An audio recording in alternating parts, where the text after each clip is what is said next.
Hello दोस्तों, इस video में आज बात करेंगे द्वापर युग की। द्वापर युग में दीपावली के दूसरे दिन इंद्र की पूजा की जाती थी। लेकिन सवाल अब ये दिमाग में आया है कि जब द्वापर युग में दीपावली के दूसरे दिन इंद्र की पूजा होती थी, तो फिर अब कलयुग में दीपावली के दूसरे दिन गोवर्धन की पूजा होती है। इंद्र की पूजा क्यों नहीं?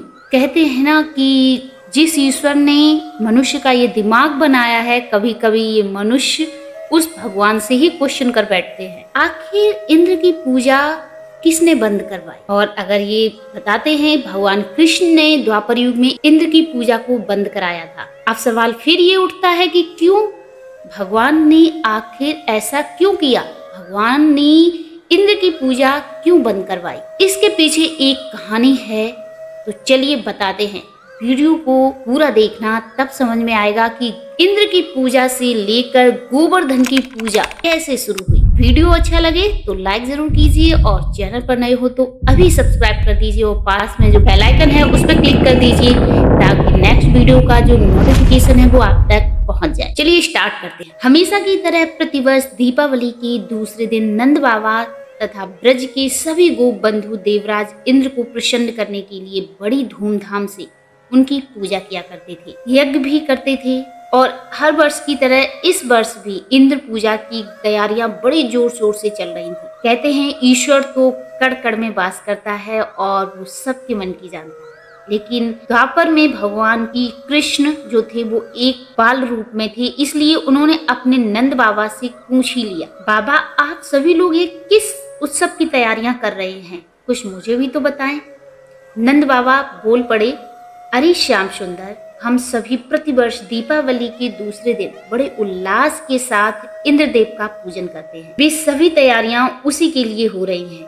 भगवान को तो देवराज इंद्र के गर्व को चूर करना था, क्योंकि देवताओं के राजा इंद्र को घमंड अहंकार बहुत था। इसलिए भगवान ने ये ठान लिया कि मुझे उनके गर्व को चूर करना। भगवान का एक काम ही है कि लोगों की अहंकार को खत्म करना। उन्होंने नंद बाबा तथा अन्य सभी गोपों को ये समझा दिया कि इंद्र की पूजा ना करके गिरिराज गोवर्धन पर्वत की पूजा करनी चाहिए। सभी राजी हो गोवर्धन पर्वत के पास गए। ब्राह्मणों द्वारा पूजन करवाया गया।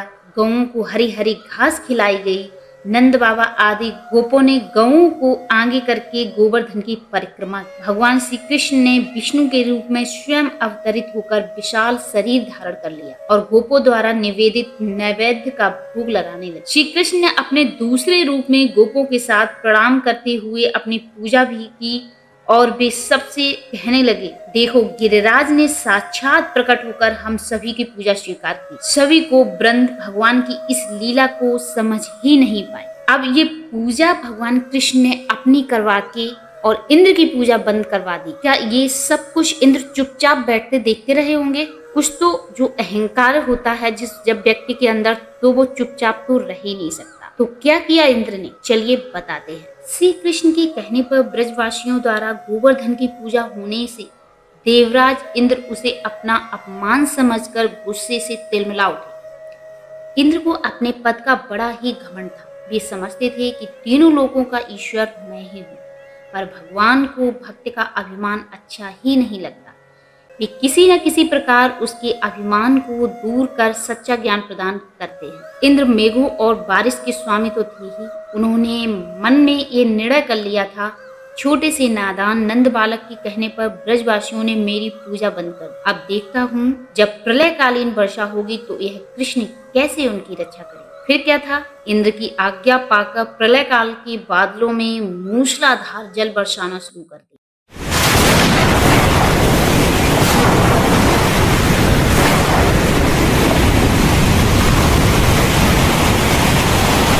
गौएं, पशु, पक्षी तथा ग्वाल सब पानी में डूबने उतराने लगे। चारों ओर से बचाओ बचाओ की आवाज सुनाई देने लगी। जब वो लोग परेशान हो गए उस बारिश से, तो वो अंत में भगवान श्री कृष्ण की शरण में चले गए।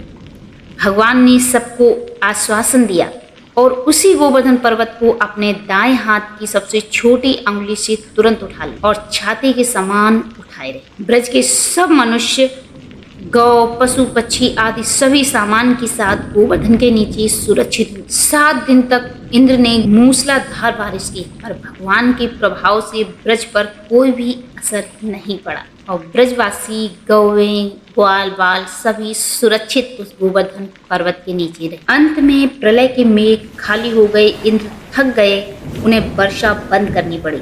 वर्षा बंद हो जाने पर श्याम के कहने पर ब्रज के लोग पर्वत के नीचे से अपने सामान और अपने पशुओं के साथ अपने घरों में चले गए। तब फिर श्री कृष्णचंद्र ने पर्वत को जहां का तहां रख दिया। जिस समय मूसलाधार बारिश शुरू हुई थी उस समय आंधियां आनी शुरू हो गई थी, भयंकर आंधी चलने लगी थी, ओले पड़ने लगी थी और ब्रज के लोग त्राही त्राही करने लगे। देवराज इंद्र का गर्व उस समय नष्ट हो गया। गोलोक से कामधेनु और देवलोक से इंद्र साथ ही ब्रज में पहुंचे। इंद्र ने हाथ जोड़कर श्री कृष्ण से क्षमा मांगी और उनकी स्तुति की।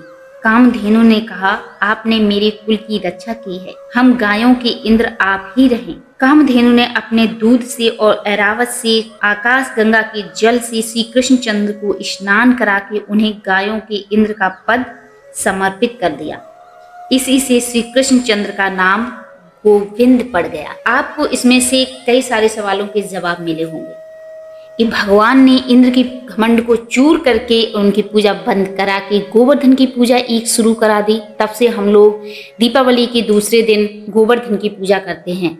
और एक सवाल ये भी इसमें मिल गया बहुत बड़ा कि हम लोग ये सोचते हैं, हमारे दिमाग में ये सवाल आता था, अब आपके दिमाग में भी आया होगा कि भगवान का नाम आखिर गोविंद कैसे पड़ा। तो आपको इसमें मिल गया, मैंने आपको बता दिया कि भगवान कृष्ण का नाम गोविंद कैसे पड़ा। वीडियो अच्छा लगा हो तो लाइक कीजिए और ऐसी ही बहुत सारी वीडियोस के लिए आप मेरे चैनल पर बने रहिए। मिलते हैं नेक्स्ट वीडियो में, तब तक के लिए नमस्कार।